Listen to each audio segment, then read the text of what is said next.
All right, Nick, let's talk about the Kansas City Chiefs. This is a team that I feel as if looking through the annals of NFL history, the last 2 to 3 years, they've been getting hit after hit in the draft, steal after steal. And this has been, something that is going on for a while here. And now I want to know, how do they do this? Like, what is their secret sauce? What's the formula? There's got to be some stuff going on that allows Kansas City to draft so well. And before we jump into this, I'll throw it over to you. Let's ask Kansas City fans, or just fans of the channel in general, who do you think is the biggest steal Kansas City has gotten in the last 2 or 3 years? Comment that below. All right, Nick, what do you think? Yeah, so I think the reason for the success for the Kansas City Chiefs and Andy Reid and Brett Veach can actually be traced back to Philadelphia, where obviously Andy Reid broke into the head coaching ranks and had a lot of success there. He went to 5 NFC championship games and a Super Bowl, won a lot of games in Philly. When you win a lot of games in the NFL and make deep playoff runs, obviously you have to draft later in the rounds, later in the first round, second, so on, just how the draft is ordered and structured. The other part of it is when you're a successful NFL team, you lose a lot of free agents, right? Obviously, you get a lot of people want to take your players. They think that's your secret sauce. You just have better players. So you lose a lot of players in free agency. What does that mean? It means that when you draft later in those rounds, you have to find quality football players that are ready to start because you need to replace the guys you lost in free agency.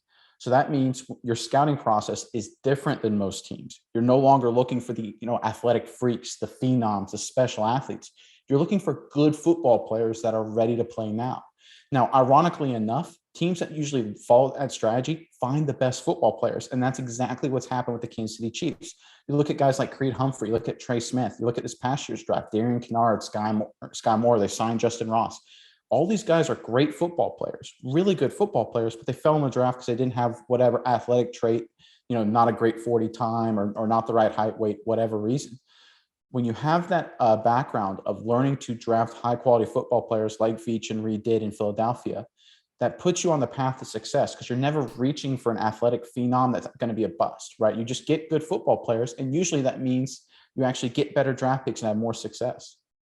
Yeah, no, and I agree with you because if you think about it, in the late 20s, early 30s, if you're picking there consistently, you're not getting the guy who ran the 4.2. You're not getting the guy with the 40-inch vertical. You're not getting, the 6'10", 6'8", offensive tackle monster. And so you stop looking at measurables so much. Obviously, it plays a factor. Like and it always will. But you stop focusing on that. And like you said, you start focusing on how they play the game of football. What is their production like on the field?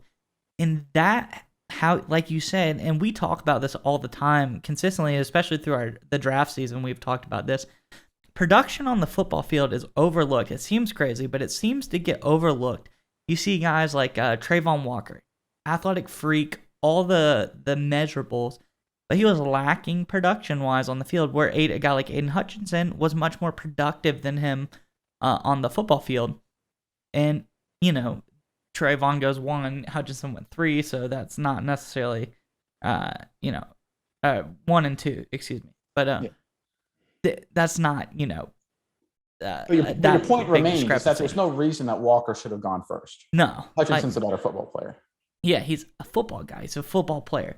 So the Chiefs and all these teams who are stuck perennially drafting at the back of the draft start to look for guys who are good at the game of football. And I think, like you said, that's how they get these great players. These guys pan out. You don't, because there's a risk when you take that 4.2 guy.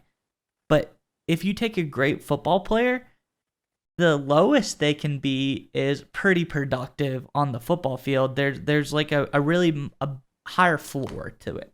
Yeah. Well, the analogy I use, right, and I'm going to shift to like investing in dollars and finance here for a second. So the most famous and successful investor in American history is Warren Buffett. He's a billionaire, many, many times over. All he did in his career was find good companies. We're talking like Pepsi. We're talking like Coke. And just bought them and kept buying them. Apple, IBM, right? This is what he did. Wells Fargo, boring big companies.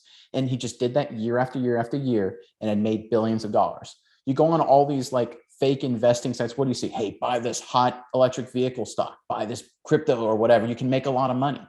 And you have people fall for that. And the same way you have people take these athletic freaks in the first round because they see something that's not really there. Whereas if they would have bought the stable company, the productive company, like you said, a productive player, that's actually how you find the better investments and the better paths to long-term success. So you've got Andy Reid and Brett Veach here put on their perfect Warren Buffett hats. And they're kind of forced to, like I said, because they have to draft later in the round. But the fact that they're able to do that and stick to that plan, it's a credit to them. And it's been working really well. So what you're telling me is that 4-2 guy with character concerns is like dumping all of my money into, Dogecoin, whereas, getting a productive football player guy is more like a Apple, IBM investment. So Dogecoin, I'd say, is Jamarcus Russell. That's okay. That's the comparison I would use. But yeah, exactly. I mean, it sounds kind of funny, but that's actually what they're doing, and they're having a lot of success with it.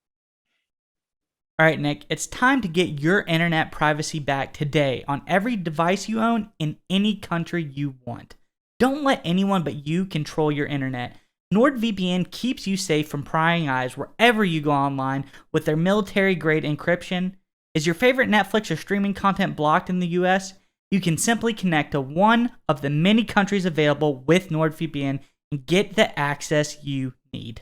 That's right, Maya. So right now, get our exclusive NordVPN deal here at nordvpn.com/SMI. It's risk-free now with NordVPN's 30-day money-back guarantee. Again, get that exclusive deal, nordvpn.com/SMI.